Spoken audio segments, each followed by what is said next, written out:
박근혜 전 대통령과 비선 실세 최순실, 이재용, 삼성 부회장 뇌물 혐의 등 대법원 상고심 전원 합의체 판결이 오늘 나왔습니다. 이 부회장에 대해 2심에서 무죄 선고가 났던 정유라 말 구입비 34억 원과 동계 스포츠 영재센터 16억 지원 등을 뇌물로 판단해 재판을 다시 하라는 판결입니다. 대법원 전원 합의체 취지로 파기환송심을 거쳐 판결이 확정되면 이재용 부회장은 재수감을 피하기 힘들 것으로 보입니다. 심층 리포트 김태현 기자가 판결 내용 자세히 전해드리겠습니다. 대법원은 먼저 공무원이 아닌 민간인인 최순실이 삼성에서 금품을 받은 데 대해 공무원이 아닌 사람이 뇌물수수죄 공동전범이 될 수 있는지에 대해 공동전범이 된다고 판단했습니다. 박근혜 전 대통령이 이재용에게 정유라에 대한 승마 지원을 요구하고 최순실이 승마 지원을 통한 뇌물수수 범행의 책임 경과를 조종하거나 촉진했다. 공무원인 박근혜 전 대통령과 비공무원인 최순실 사이 뇌물수수죄 공동정범이 성립한다는 것이 대법원 판단입니다.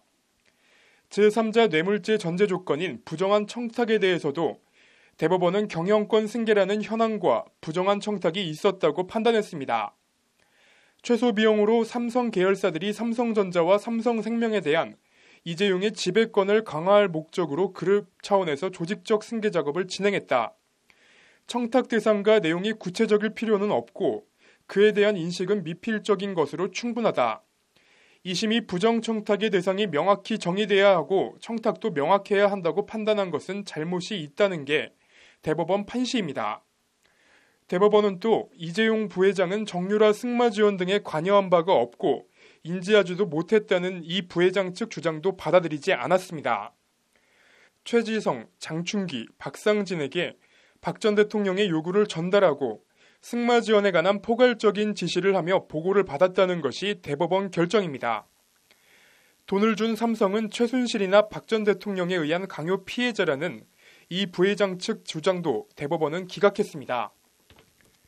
삼성전자와 코어 스포츠 사이에 체결된 용역 계약은 처음부터 정유라만을 지원하는 것을 가장 은폐하기 위한 것이고 지원 경위와 규모, 귀속 주체에 비추어 강요죄 피해자 주장은 인정되지 않는다는 것이 대법원 판단입니다.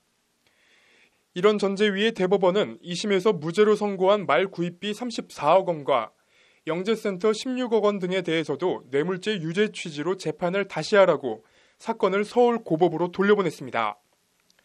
소유권까지 취득하지 않더라도 실질적 사용 처분권을 취득한다면 그 물건 자체를 뇌물로 받은 것으로 봐야 한다고 재판부는 판시했습니다.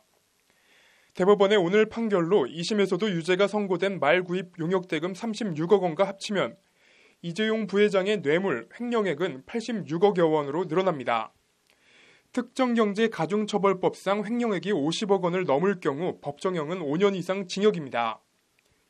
집행유예는 3년 이하의 징역에만 가능하기 때문에 이 부회장의 경우 이대로 형이 확정되면 원칙적으로 집행유예 선고가 불가능해지는 겁니다.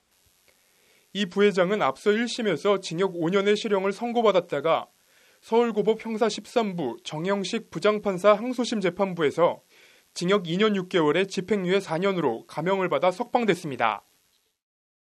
오늘 대법원 판결에 대해 이재용 부회장 변호인은 대통령 요구에 따른 금품 지원에 뇌물 공여죄를 인정한 것은 다소 아쉽다는 입장을 밝혔고 삼성은 갈수록 불확실성이 커지는 경제 상황 속에서 삼성이 위기를 극복하고 국가 경제에 이바지할 수 있도록 많은 도움과 성원을 부탁드린다는 입장문을 발표했습니다. 법률방송 김태현입니다.